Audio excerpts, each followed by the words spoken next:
I think we have to be very honest here. We try to be on the Spiritual Freedom Show. Speak truth to find truth was one of Dr. King's great aphorisms. Yeah. And we have to say there's a lot of people who don't understand what enlightenment is, and they say they're enlightened when they aren't. They may well believe they are. Yeah. And they tell you you can easily be, and never mind cosmic consciousness, that too.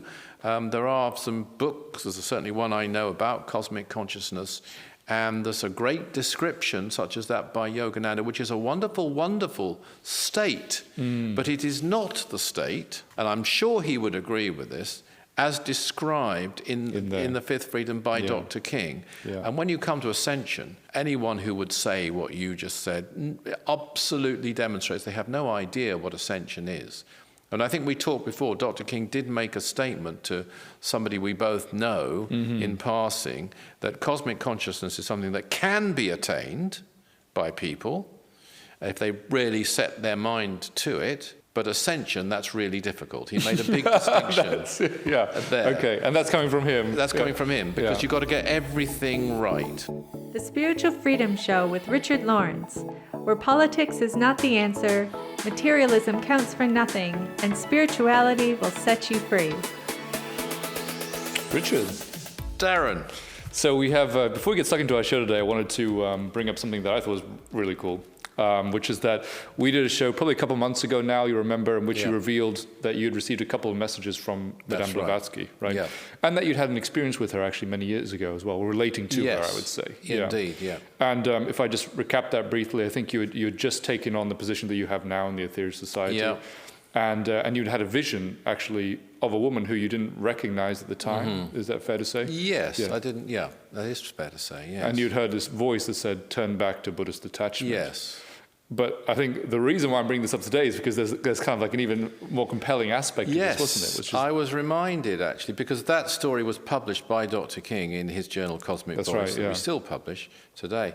And I was reminded, though, by my PA at the time, Nikki Wood, who's actually still my PA over 40 years later, which is amazing, really. It's fantastic. But she reminded me it wasn't just a brochure that arrived. As people may remember, the next day after I'd had this, a brochure arrived with Madame Blavatsky's picture on the front of it. But it wasn't only a brochure, because brochures did arrive at the Aetherius Society from the Theosophical Society. Sure. An actual black and white photograph, which I hadn't requested or ordered, arrived in the post addressed to me with that very image of Madame Blavatsky that I'd seen the night before. And Nikki remembers it arriving there, and because I told her the story, and then it just arrived in the post. Wow. And I was searching through my attic since the show, and I found the actual black and white photograph, which is this picture. That's the actual one. It arrived in the post. I can't believe you still got it after all these years. Yeah, well, I had it among a lot of old photographs in my attic. And there it is, and it just arrived out of the blue, as it were. And you wouldn't receive a photo. I imagine they may be for sale at the Theosophical Society, but this just arrived unrequested. Yeah, amazing. So, and she reminded me of that. So that's the full story. I love as well, the last thing I'll say on that is just the connection between, us here and those people on the higher realms interested in the spiritual advancement of, all of us on Earth, and in helping those people who are, who are playing a role in helping, everybody in their spiritual evolution. I noticed actually that in the message, which we talked about, that I got more recently from Madame Blavatsky, and she endorses so much the 9 freedoms, but also particularly made a statement like step forward to cosmic freedom. I think in the message. Into cosmic wisdom, was it? Was it cosmic wisdom? Thank you. Into cosmic wisdom, you're absolutely right. And studying, as I am very much at the moment, the Fifth Freedom, going through it hundreds of times, but there's a sentence in there, this change into cosmic wisdom is how it's described. So she was actually using the words from the cosmic consciousness to describe that. And so I think there was perhaps more than one meaning now of that message she gave me several years ago. Amazing. Amazing. Well, it's actually related to some extent to what I wanted to talk to us about today. No, because I never know, do I? And often we are on the same page. This is a theme, we picked it up a few weeks ago, I think now. I want to pick it up again, but I think for the seeker today, it seems anyway more difficult than ever to really sort the true from the false. And in the past, there was kind of like a dearth of information. Right? You just couldn't get access to it, especially in the West, to Eastern wisdom. But now it seems it's more like sorting through this torrent of information that you can find online and whatnot, and trying to determine what's really true. So one of the things I regularly see is workshops advertised, which are helping you on the path to ascension. Which is all good. I mean, we're all on the path to ascension, aren't we? I mean, ultimately. It might be all good, but yes, okay. Okay. In the sense that, spiritual practices and things like that can help us. Indeed. But there are some that also, go a lot further in their claims, to say that, doing this, whatever it is, can help you to reach ascension in just a few years kind of thing. And I think, that just strikes me as, part of what's been caught up in all this, information online that people are trying to sort through. And I just think, that's one thing that important, I think, for people to understand what ascension is really about, and that we don't undermine it, that we don't dilute it, that we don't make it into something that it really isn't, and so risk in the process losing entirely what it's really about, and the reflection of our true divine heritage and possibility that it represents. I absolutely. I'm so glad we're talking about ascension. I really am. I'm very glad because there's so much in there. Yeah. And I do want to stress, as we often do on the Spiritual Freedom Show, that the 9 freedoms isn't just theoretical. Totally. Even the higher freedoms, they're practical guidelines. Yeah. And if you just take the 5th freedom, which I'm very much focused on at this moment personally, there are yardsticks. There are clues, there are definitions in there, which we need as practical things to do and experience. And they're absolutely crucial as far as I'm concerned. And likewise, even a freedom which is beyond the likes of you and me, the 6th freedom, is nevertheless, there's things in there that can relate absolutely to it. Here we are. This state is not the result of any one practice. That comes directly to your quote, but rather the result of a culmination of experiences from which the vital lessons have been wrested, experiences which have been demanded by a specific karmic pattern. I think we have to be very honest here. We try to be on the Spiritual Freedom Show. Speak truth to find truth was one of Dr. King's great aphorisms. And we have to say there's a lot of people who don't understand what enlightenment is, and they say they're enlightened when they aren't. They may well believe they are. And they tell you can easily be, and never mind cosmic consciousness, that too. There are some books, there's certainly one I know about cosmic consciousness, and there's a great description such as that by Yogananda, which is a wonderful, wonderful state, but it is not the state. And I'm sure he would agree with this, as described in the 5th freedom by Dr. King. And when you come to ascension, anyone who would say what you just said absolutely demonstrates they have no idea what ascension is. And I think we talked before, Dr. King did make a statement to somebody we both know in passing, that cosmic consciousness is something that can be attained by people if they really set their mind to it. But ascension, that's really difficult. He made a big distinction there. Okay, and that's coming from him. That's coming from him, because you've got to get everything right. He said. You've got to dot every I, cross every T. You've actually got to perfect the experience cycle of Earth. And, one thing I do know in my limited experience and realization is that even if you enter even a samadhic state, it doesn't mean you've arrived. Totally. If you think you've arrived, you're finished, actually. That's when you really haven't arrived, and you're not even on the journey. It's a dangerous place to be. But you haven't arrived. You are not free of all samskaras, all basic thoughts and desires. When you come out of it, you are while you're in it. You've still got to work your way through those, and that can take lives under different conditions. You may have a life. You might be a very learned person, and I say this as a considered statement here, and you might need to come back in a particular life without education. I'm not advocating this, by the way, to anyone. Education is essential if you can get it. But you might, especially in past times, to free you from book learning. I'm giving just one example of something you might need in a life, so that you are forced, really, to tap your inner resources. Yes. I know for a fact, because I heard Dr. King telling a TV interviewer, it wasn't recorded, but he was telling him, that he was advised not to read too many books, but to focus on his own inner realizations. And actually, he did read quite a number of books in the earlier days, before the command and so on. But he actually had that advice. I only know that because I heard him telling, you might say, a stranger. No, it's an interesting example. But just coming back to what you said there about, Ascension's really about the perfection of this experience cycle on Earth. So let's go into that a little bit, because I think that really makes the point about what we're actually talking about here as the sort of prerequisite for attaining this initiation and what it means, and that, this is not something that takes a few years. No. This is something that is lives in the making.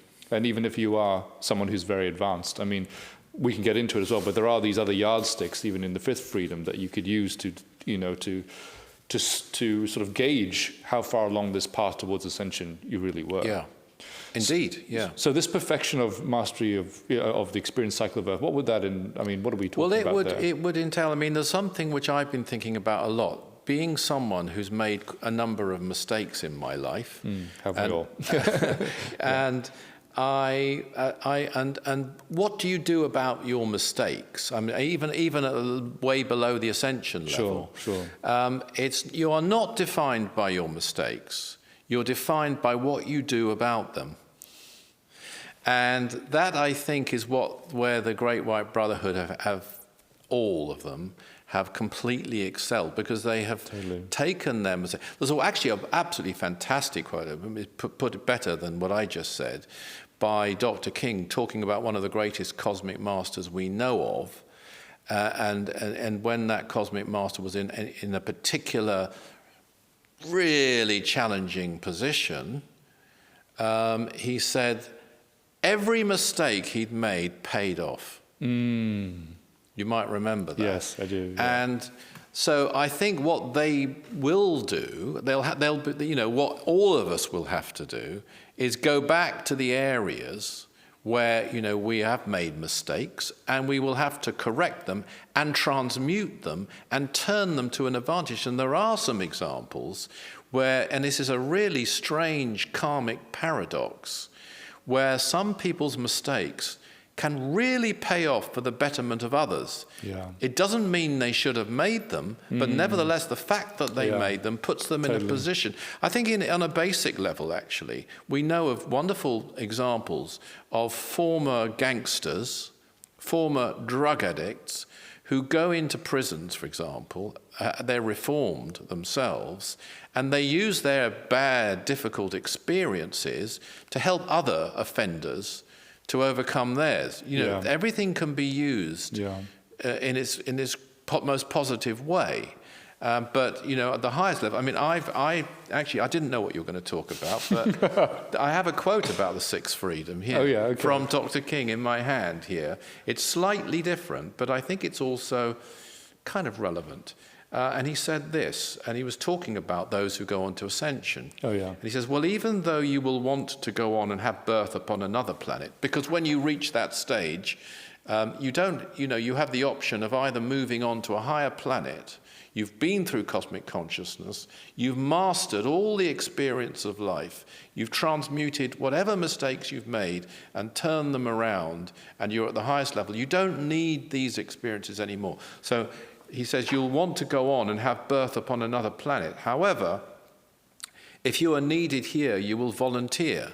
So all the ascended masters in the Great White Brotherhood are heroes, because I think that word now is used for men and women, and they are men and women. Every one of them is a great hero.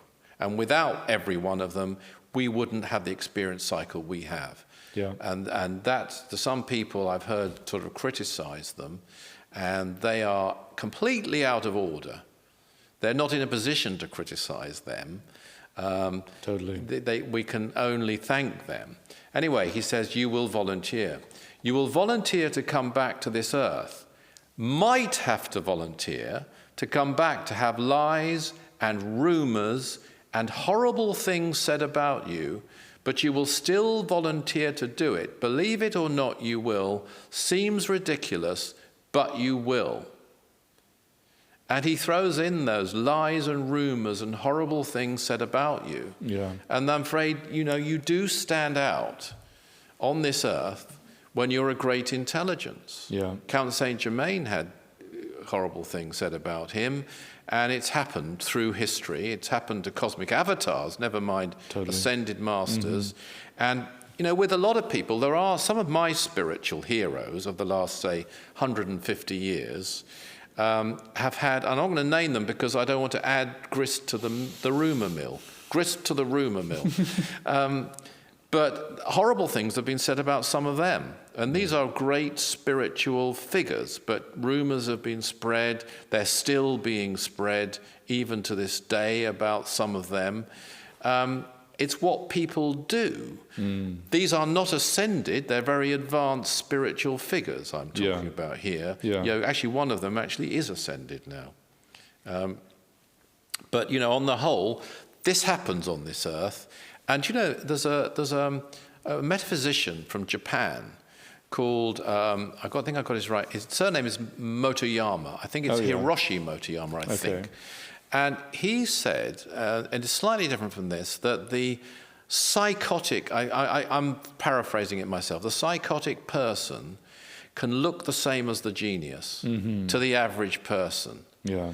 Because they both have characteristics which are odd, strange. They're not behaving in an ordinary manner.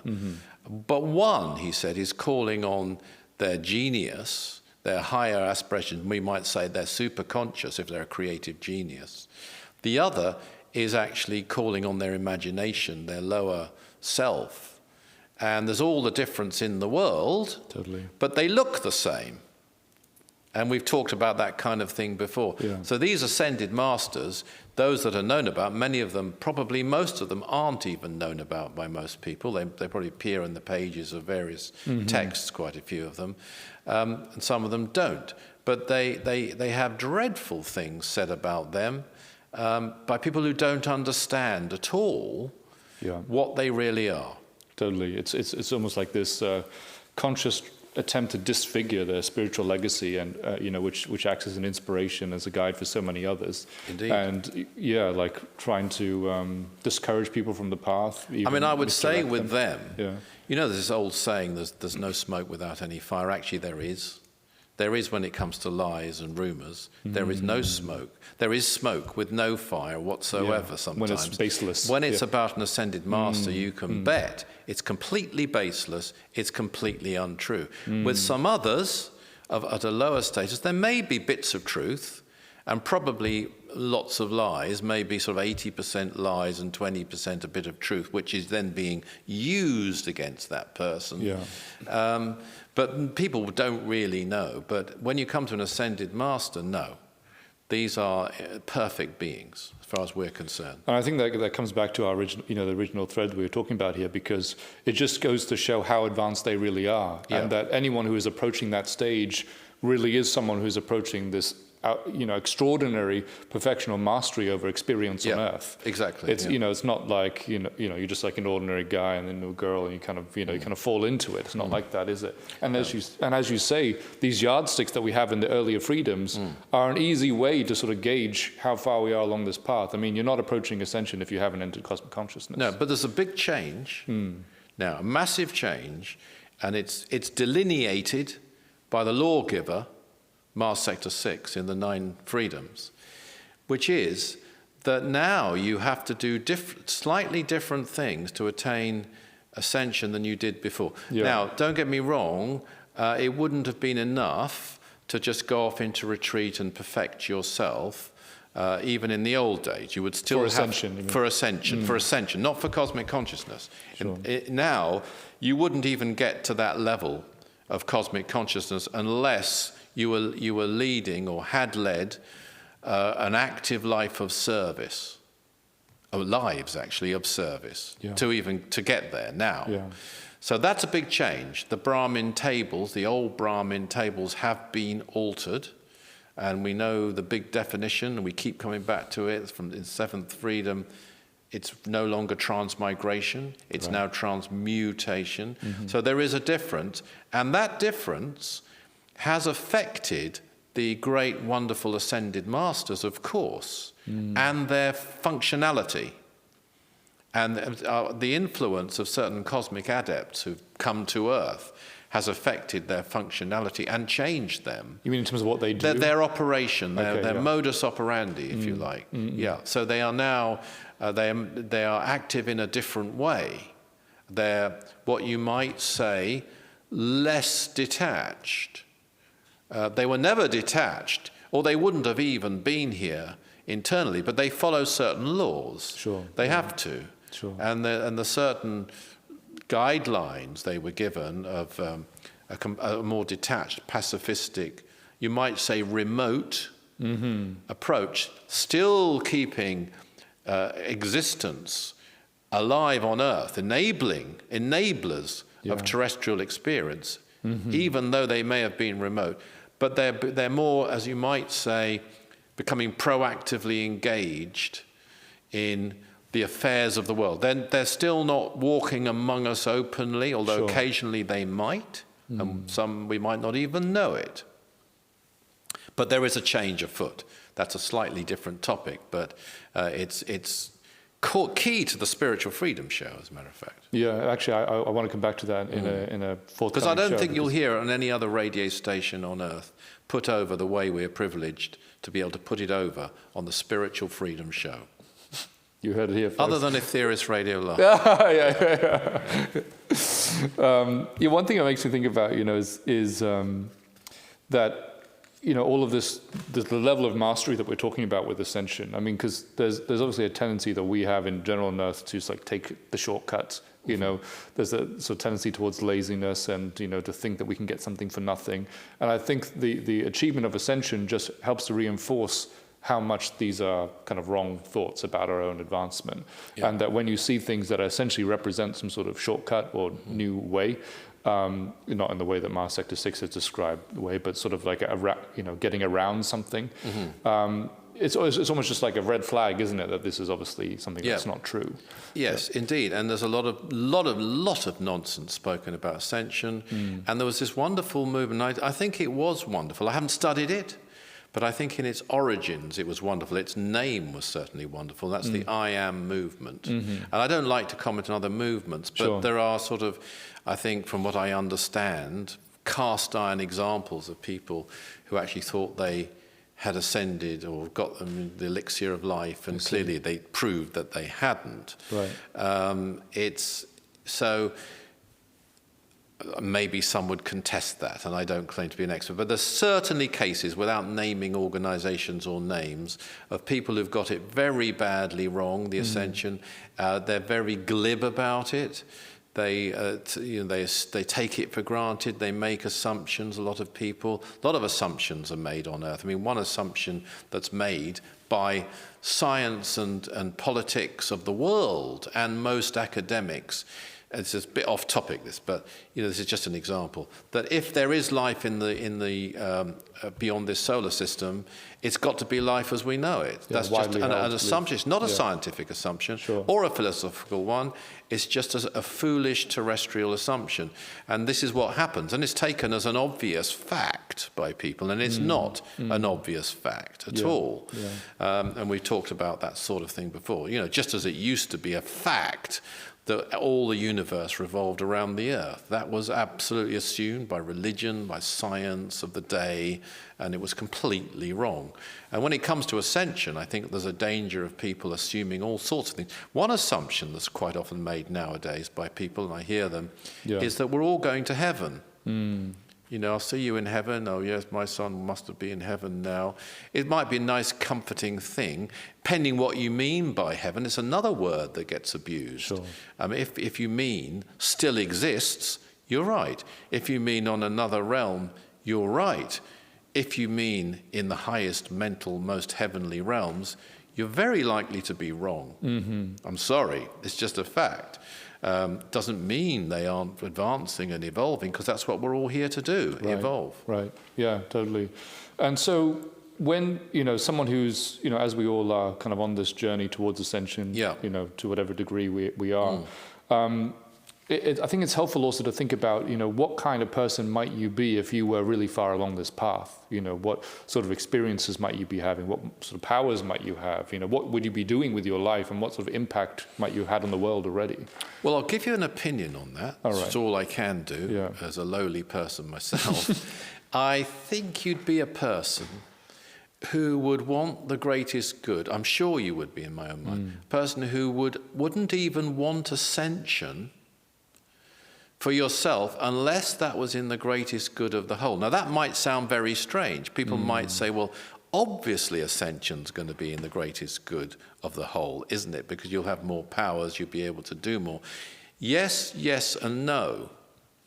Because the no is that, strangely, you'd be more karmically limited in terms of how much you could intervene. Yes, here on Earth. So, yes, of course, we'd all be pursuing that, but you'd no longer be going, as it were, wrong phrase, is hell for leather, for your own advancement. If you were getting close to ascension, you would by then be not looking even at that. You'd be looking at evolution of all. Yes. Your evolution being a part of it. Now, if it's, in the greatest good of all for you to ascend, then yes, you'd be going full steam ahead towards that, and knowingly so. You would know. But if you think, well, actually, yes, that's going to come, I want that, I'm aiming for that at the right time, the best time for all, not for me, but for all. But in the meantime, I actually can do a lot of good in the position I'm in now, this unascended position, this more lowly position. Now, I'm talking about someone who's advanced. Most of us don't have that choice. Yeah. We're not being offered it. We're not ready for it. Yes. So that's different. But now you're asking, aren't you, about someone who's well on the way to getting it. I think they would choose their moment, and they'd be guided to choose their moment. And it's possible, and I have my own opinions about this, you could have an advanced person who would delay their ascension in order to become engaged for a period, and only for a limited period, in certain worldly affairs in order to help and serve and do some good. That's certainly, in my opinion, a possibility. It's certainly, in my opinion, a possible fact about Count Saint-Germain, who said he had the elixir of life. Now, this is only my opinion. People can take this or leave it, but I have studied, and my wife Alison has studied in depth.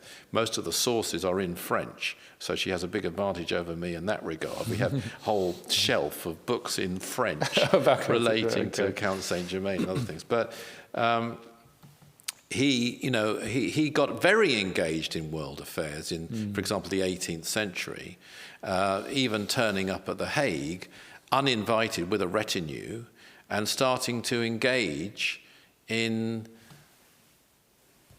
negotiations. Now, he's described, and has been described by the great ascended Master Saint Galung, as having been ascended. So, he either was fully ascended, or he was an ascended master who had chosen to limit himself in some way, still having, as I used to say, the elixir of life, which is a mystery, what that elixir of life is exactly. It's some kind of fluid. I mean, it could be related, for example, to that mystic force known as Ojas. It could be. And many people have their theories about what it exactly is. But he certainly was able to sustain his life over hundreds of years. So it would be an unusual case. But I do think for an ascended master to actually turn up at The Hague, start negotiating between, I think it was Prussia and maybe Germany, I'm not sure, a couple of nations for peace. And to engage in the affairs and 10 banquets of Louis XV, and several other things that he did in that period, according to French history, is not what an ascended master might be permitted to do in their full, as you might call it, ascended aspect. I'm just throwing that into the debate, but it's a very unusual thing. And certainly, coming back to traditional thought, it would certainly be go as far as you possibly can in your own evolution. Now, there is a slight change, and a vital change, and a fantastic example. We have cosmic avatars who've held themselves, who've come back in limitation, and planets, and even the galaxy itself. Yeah, and so I guess that goes to the service point. I mean, someone who's approaching Ascension, someone who's even just approaching cosmic consciousness, there are lives of service, possibly service to the world as a whole, that they would have already accomplished in order to get to this stage. There'd be definitely, their own experience of cosmic consciousness, the psychic powers that they would have experienced on the way to, on that journey to get there. Indeed. I mean, I do know, and I'll give an example of an ascended master who, and what he was before, just before he became an ascended master. And I only know this because Dr. King revealed, it actually came out during a mission that Dr. King performed called Operation Powerlight. And in that mission that he did in his very latter years, in his failing health, he was ascended, he was assisted, or the mission was assisted by certain ascended masters, and he tried to find out who they were. One ascended master actually he became aware of, he knew about, but didn't know was ascended, I don't think, in that period, was Swami Vivekananda, by the way. But that's not related to this, that's not the master I'm talking about. Oh, right, okay. It's interesting, because Swami Vivekananda, if you look at his life, he knew he would die under the age of 40, and sure enough he did, and it's quite possible the ascension took place there and then, after his passing in that particular life. But the one I'm actually thinking of is one which surprised Dr. King very much. He was told by a cosmic intelligence when he asked that one of the cooperators was Sir Francis Drake. To which Dr. King replied, "What, that old pirate?" Which I'm sure Sir Francis Drake will take in very good heart from him. Not maybe from me, I don't know, but from him. But then later he was told that wasn't actually his last life. He had 2 other lives after that life. And in those lives after that, he had to work, or chose to work, in a leper colony. So it was a life of service.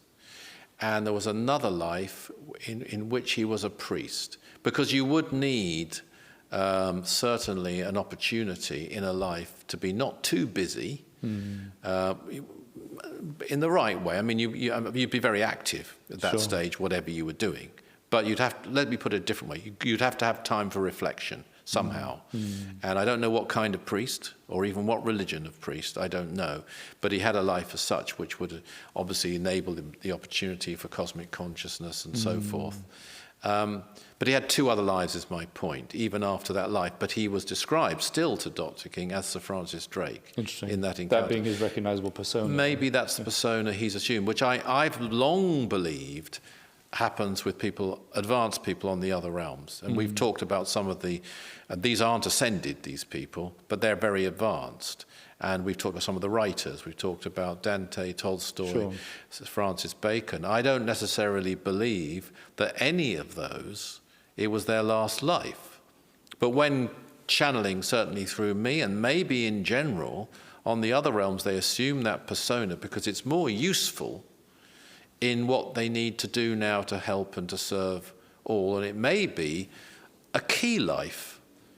Some of the other lives may not be, they may be absolutely essential, but not so key. And again, this is relevant, isn't it, to learning the lessons. Exactly. I mean, one of the great examples we have, the most wonderful master by the name of the Master Chang Fu, who I believe is a disciple of Saint Guling, so I've been told, is on level 6.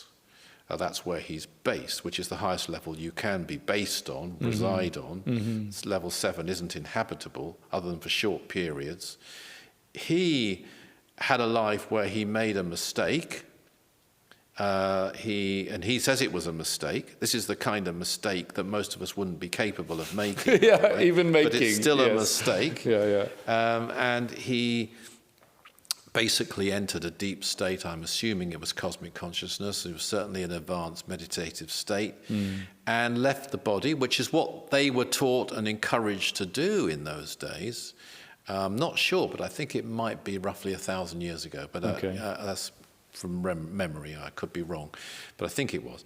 And he went to this other realm, but he went for a long period. And then his body was discovered by some people. Basically, they thought he was dead because it looked as though he was dead. He actually wasn't dead. They respectfully formed some kind of cremation ceremony for that body, so he couldn't return. It's quite a mistake to actually make, and he's been on the higher realm ever since. Wow. But I would think he'd be one example of someone who he was known to Dr. King and channeling through Dr. King before the Aetherius Society was even formed, or before the command which started it. He would be someone who would be, yes, preparing for his ascension, yes, preparing to come back, but also more focused, I would think, I'd be very sure, in his case, on the welfare of others, on all realms, possibly including even lower ones, who knows, it's not for me to say, but very, very active indeed. And he won't be only thinking about, because our reincarnation is done at a soul level. Now, if you're an ordinary person on a kind of a lower level, you would choose your reincarnation, but your soul would. You, the person, just like a person here, you wouldn't necessarily be very conscious of that. But an individual as advanced as the Master Chang Fu would. They'd be so close and in touch with their soul, they would know. Mm-hmm. And so an individual like that would be not thinking, when's the best time for me? How can I get back, finish this and move on? And he'll be thinking, here I am in this position with this knowledge that I've got. Right. How am I most useful? Are there things I could be doing, probably not on level 6, but on some other level? Because this is one of the big changes. It's affected the Ascended Masters, as I mentioned, but all the levels, I believe. They're more active now in going down than they ever were before. They're following a great example by certain cosmic adepts. And this individual would follow it more than anyone I can think of, really. And so that's what he will be thinking about. What's the best time for the whole, for me to reincarnate, to probably have my last life, and then ascend? It's really putting the wisdom of the 9 freedoms, as you were talking about earlier, into practice, Indeed. Isn't it? And the 12 blessings, strangely, because there you see a whole category of intelligences. The most notable 3 may be the 4th, that's the planetary ones, the 7th, that's the Mother Earth, and the 10th. But it applies to all, which is the galaxy. Yeah. They're all intelligences who've come down in different degrees. The galaxy to by far the greatest degree, but the Mother Earth just, there's no words. You can't really put it into words, her sacrifice. And Jesus, Buddha, Dr. George King, Sri Krishna. They've all come down in order to serve. That's a whole brand new concept. I don't even think Madame Blavatsky had it. I think she'd agree when she was on Earth in her physical body of coming down.